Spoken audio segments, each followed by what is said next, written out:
din nating naka-vertical. Yan.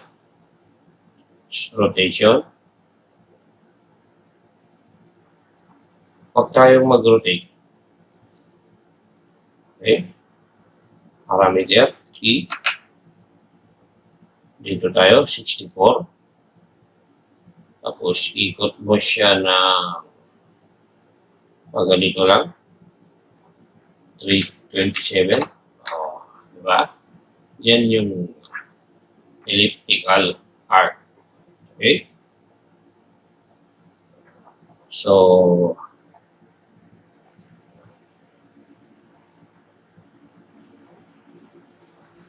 di ba dito, pwede kang pumindot, pwede mong gamitin yung mga command dito.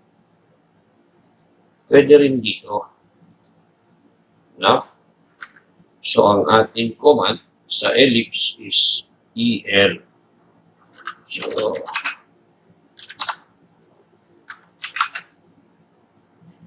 EL. Yan ang ating command. So, subukan natin. EL. O, kita nyo? Parehas lang yung nandun sa taas. So, sabi niya, specify axis.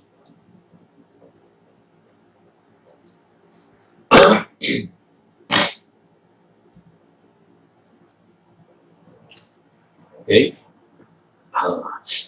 Sensyahan nyo na yung aking ubo at init at lamig yan. So, balik tayo. So, kanina, command tayo ng EL. Sabi niya, arc, center. So, parehas lang din yung ginawa natin kanina. Arc. Dito tayo. So, endpoint. Dito. Yun. So, parameter. Dito yung angle. Papunta doon sa second parameter. So, yan. Parang ganito. Ayan. Okay. So, EL. Arc. Yung arc na yan. Pag ganun. So, dito natin kunin. Papunta doon. Papunta dyan. Tapos, parameter ka. Simula dito. Okay na yan. Diba? So, kung gusto mo rin kunin yung taas niya, so, EL, arc, dito. Ayan. So, parameter. Dito naman. Pag ganon. Angle. So, yan. Included angle. Subukan natin. Okay. So, halos parehas lang.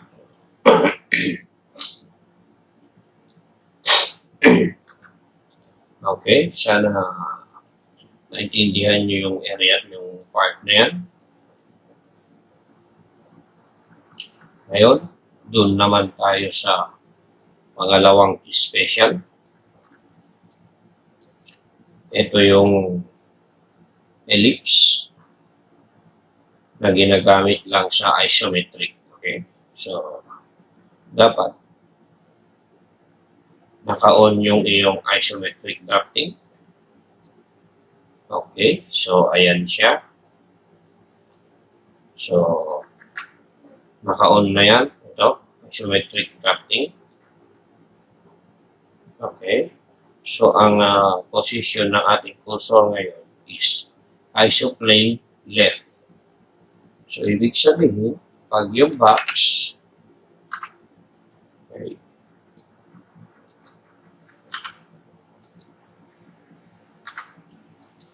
okay, gagawa tayo ng box. 20.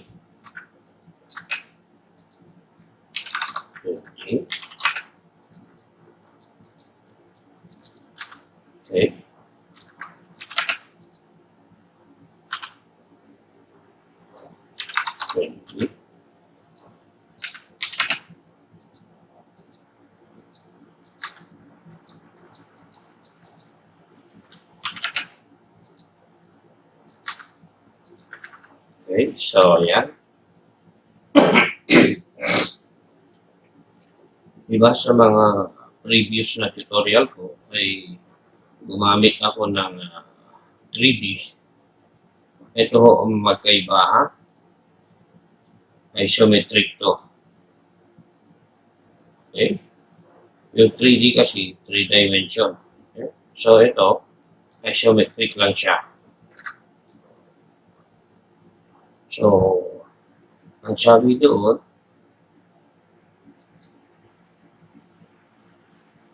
ayan, ang sabi dyan, isoplane right. Nandito ko sa right. Itong area na to, yan, ang front. Ito ang right. Ito ang left, kabila. Okay? Ito yung back. So, sa isometric, walang back. So, dito lang tayo. So, ito, nasa right ako. Ano? Kaya pag pinindot mo yung F5, ayan, tignan mo, naka-left ka. Okay. Now,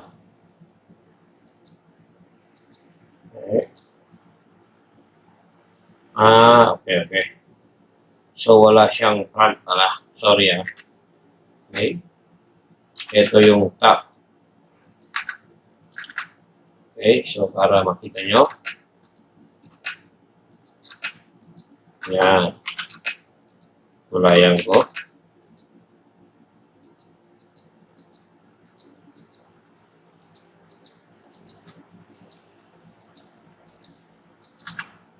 Okay, yan. So, ito, nakatap yan. Oh, tap. Ayan. Parang nakahiga. Tingnan mo. Ngayon, pag nagpindot ka ng F5, yan. Naka-right to, right. Oh, right. Para malaman mo kung right. Yan. I-orto mo lang. Oh, naka-right yan. So, pag nag-F5 ka, so, ano to? Naka-left to, no?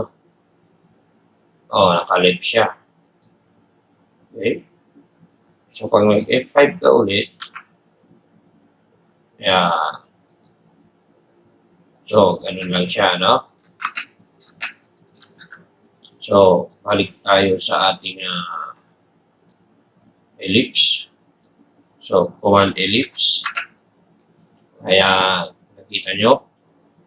Naging tatlo na yung option. My arc, center, iso, circle. Ngayon, yung iso circle tayo, pwede mong i-click or pwede mong i-type ang I. Okay? So, dito tayo, yung start natin, middle. O, yan. Kita mo? Nakatap yan. Isometric tap yan. Ayun, no? Tap. So, pwede ka rin dito magpindot. So, ngayon, nakatap tayo. So, EL.